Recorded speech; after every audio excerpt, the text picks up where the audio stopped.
Other issues like national security has been grabbing the headlines, as you see on in the dailies every day, and has become a matter of national discourse, considering the trend of events where kidnappings and attacks are now rife. Tonight, we have the minority leader of the Senate, Senator Abaribe. It was a man who also proposed an amendment to the Armed Forces Act, a move on the floor of the Senate which stirred controversies.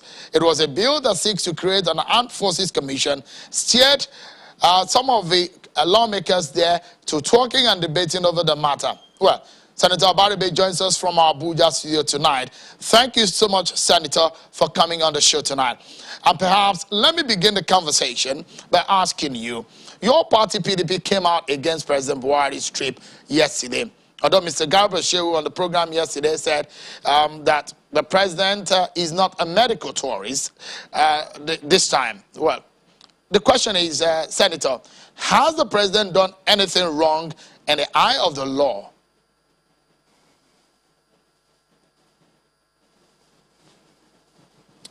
I don't think he has done anything wrong in the eyes of the law. He has a right to seek, take care of himself medically. I think morally is where he has done everything wrong. This was a president that told us he will never go on any medical checkup or trip abroad, and actually condemned the huge amount of money spent on medical movements outside before he was elected in 2015. And shortly after, he lived more abroad than in Nigeria. And so, when the COVID business started, we were assured that medical facilities in Nigeria will be upgraded and that there will be no need for so much of our money being spent abroad. We were just surprised that nothing has changed. He's still depending on foreign facilities than in Nigeria. And just like you said in your report, everybody will have expected that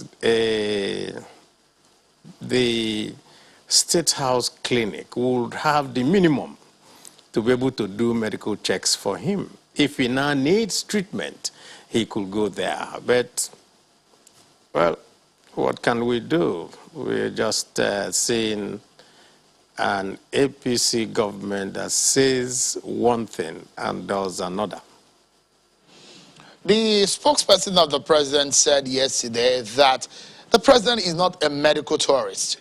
And the reason why he's going there is because he needed to sustain and maintain those who have been attending to his health, the doctors that have been attending to his health. And he's mentioned a few hospitals there, in Abuja that said they're coming up to par at a standard that can take care of the situation. He said the president and the government has approved and looking into upgrading the situation of things. How do you react to the president's comment that he's not a medical tourist? He just wanted to sustain the patronage to his doctors of over 30 years. Sometimes, these presidential spokesmen make you laugh. What is a medical tourist? You leave your country to go to get medical attention elsewhere. Who? And that's not your country. So what are you? You're nothing but a medical tourist. So I don't think we should just continue with this banter. I think really it's a crying shame that we have lost so much to the extent that just to do a medical checkup, you have to go all the way to London. Well, that's, like I said before, we just see people who say something and do the exact opposite. People come from outside this country to come and give medical treatment here. I mean, people have been doing kidney transplants, all manners of things, yeah. Which means that we already have facilities in certain local hospitals here that could take all those type of, I would say, medical procedures. And there are too many very, very great Nigerian doctors here who could also do that. But it seems to me that the Commander-in-Chief is fixated on always running to another country, and there's nothing much any of us can do about it, if that's his inclination.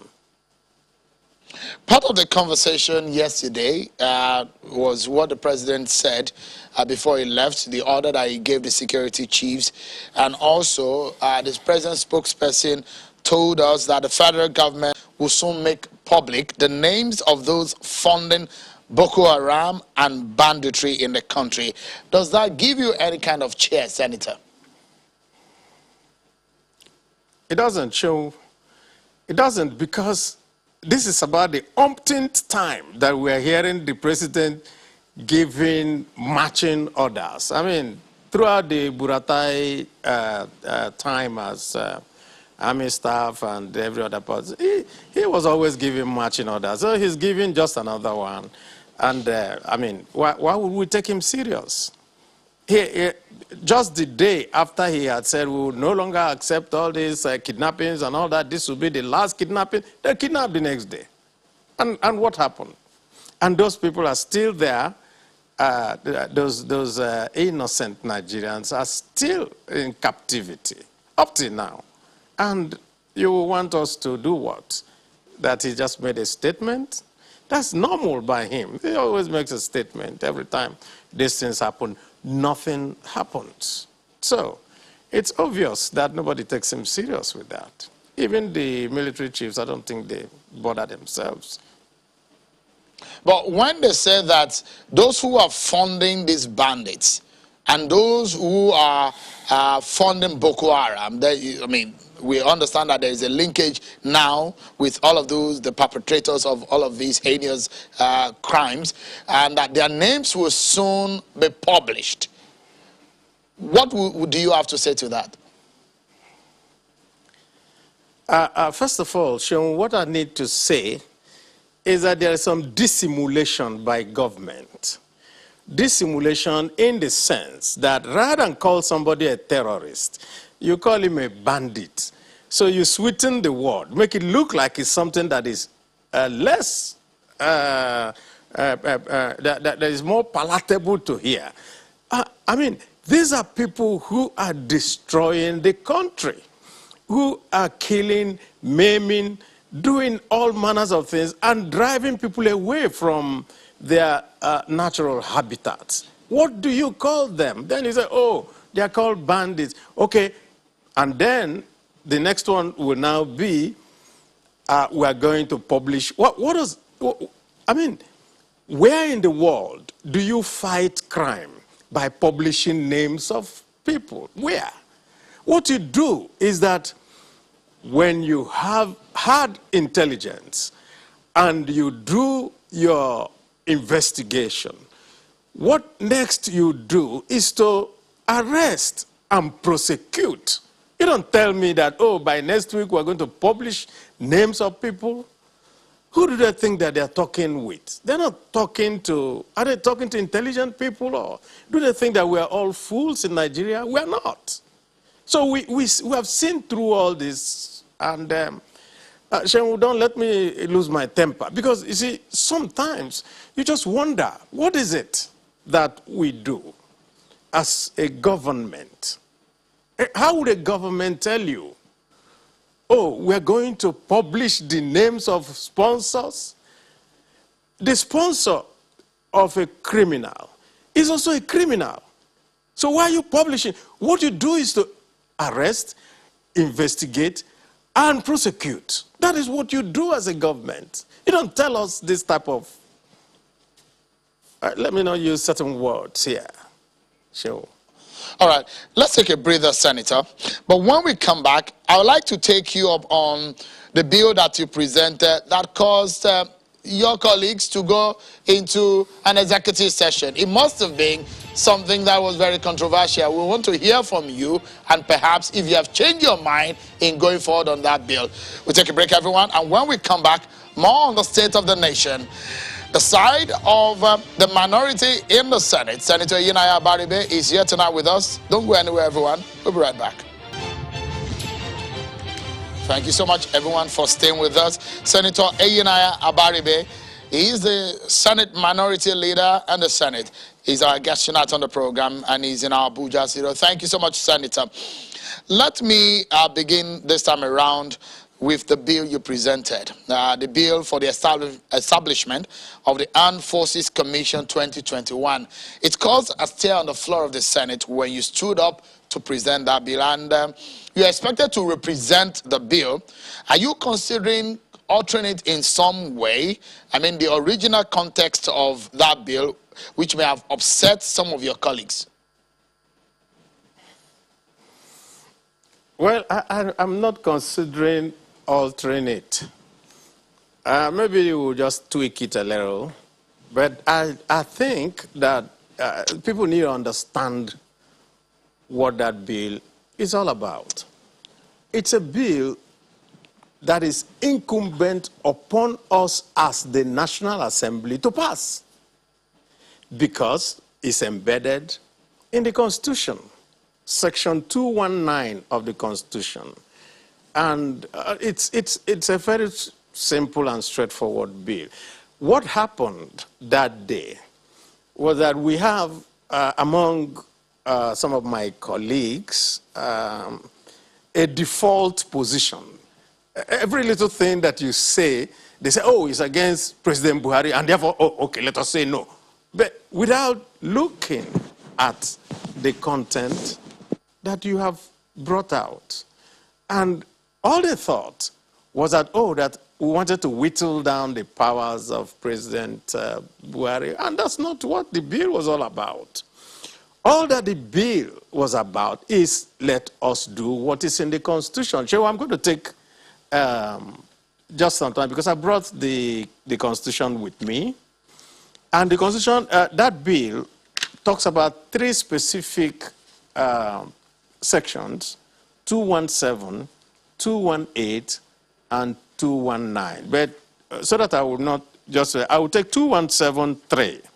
2173 says, 2171 says, there shall be an armed forces of the Federation, blah, blah, blah. And such other branches as may be established by an act of the National Assembly. But 3 says, the composition of the officer corps and other ranks of the armed forces of the Federation shall reflect federal character. And of course, you know, and every lawyer can tell you that when the Constitution mentioned shall, it means that it must be done, it must be enforced. Now, Section 218 is the powers of the President and Commander-in-Chief to determine the operational use of the armed forces. Now, and he goes ahead to state all the things that the powers conferred on him, he can appoint this and appoint that. But Section 219, on which we based that bill, says that in giving effect to the functions specified in Section 217 of this Constitution and with respect to the powers exercisable by the President under Section 218, so this ties up 217 and 218 by an act, that is the National Assembly, establish a body which shall comprise such members as the National Assembly may determine, and which shall have power to ensure that the composition of the armed forces of the Federation shall reflect federal character in the manner prescribed in Section 217. Because Section 217 has said that the officer corps and other ranks should reflect federal character. Now, why was it put in the Constitution? They put it in the Constitution because they knew that there may come a time where somebody will exercise his powers as president in contradistinction to what this country is all about. And that is what we're seeing today. Senator. And therefore, we have a remedy in the Constitution. Senator. And so we now said, okay, since the Constitution insists that we must set up this body, why don't we go ahead and do it? That's all that bill is all about. Senator, let me jump in quickly. What is your fear?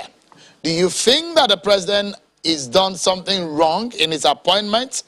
Because for those who have said, the issue with Senator Abaribe is that he feared a perceived lopsidedness in the appointment of security chiefs. Is that correct? Shehu, there is a perceived lopsidedness, and all Nigerians know it. And the lopsidedness is not just in, look, 18 security agencies. A third part of this country, from the south, is not one single person. Even it got to the ridiculous extent where the next person who was supposed to take over, I think it was civil defense or one of these para agencies, was cast aside, and somebody else from the northern part of the country was also brought in. This Constitution says that you should always follow federal character. And maybe the people who put together this Constitution envisage that we may get to this kind of sorry pass and try to provide for it. And let me also say another thing. For those who continue to say, oh, it's about Buhari, it's not about President Buhari at all. President Buhari has already appointed his security chiefs, so this is not going to affect them. But if we bring that act, and if we make it into an act, and the act is subsisting, any subsequent president will be bound by it. And of course, like I said, there was a knee-jerk reaction, and everybody thought, oh, who knows what he's up to? I know, and all that. So, well, we intend that we are going to represent it. That was the only reason why I stood it down. You know, and in the parliament, if you insist and take a vote, if the vote doesn't go your way, then you won't have the opportunity to bring it back. So, because tempers had been raised, fears had been heightened, and some people within had already started walking around and saying, oh, it's a PDP plot, you know, and all that type of thing. But there were also those in the APC side who saw reason with me to say the Constitution mandates us because the clause there is shall. And so we have to go ahead and do this. You know, and of course, not being an anarchist, I just said, okay, if everybody's tempers are all right, let us all cool down, let us all calm down, let us step it down, then let us do further consultations, and then we will present it again in an atmosphere that will be devoid of rancor. All right, you mentioned something, and it does look to me, Senator, that you are a very strong voice from the southeastern region of the country. And this is a bit of politics now. There was a meeting over the last few days about the future of this country and the leadership of this country. It does look like, from what you've just said in talking about this bill, there's a perceived injustice or there's a perceived unfairness that you have spoken of tacitly in your speech tonight. Do you feel that your region is unfairly treated in the polity? In my language, usually when you pose this type of question, we'll ask you I mean, you should count your teeth with your tongue. That will, you know, Chong, you're here. You get everything. How can the Southeast be so pushed down and marginalized in this manner?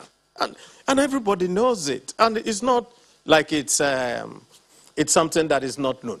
I think the real issue, Sean, is the insensitivity of this government to what people talk about. I'll give you just a very simple example. Sean, yesterday, somebody sent me some information when we were considering the Federal Character Commission chairman. We took into cognizance during the consideration that there was somebody from the North who was the secretary. And now they are bringing somebody from the North to be the chairman. And we said, no. And everybody thought, I said, this is Federal Character Commission that is supposed to look into what other agencies and ministries of government are doing. And you're already introducing sectionalism into it. And at that time, some people got up, I think specifically the Deputy Senate President and a few others, and said, please, the man who's there has just 6 months to go.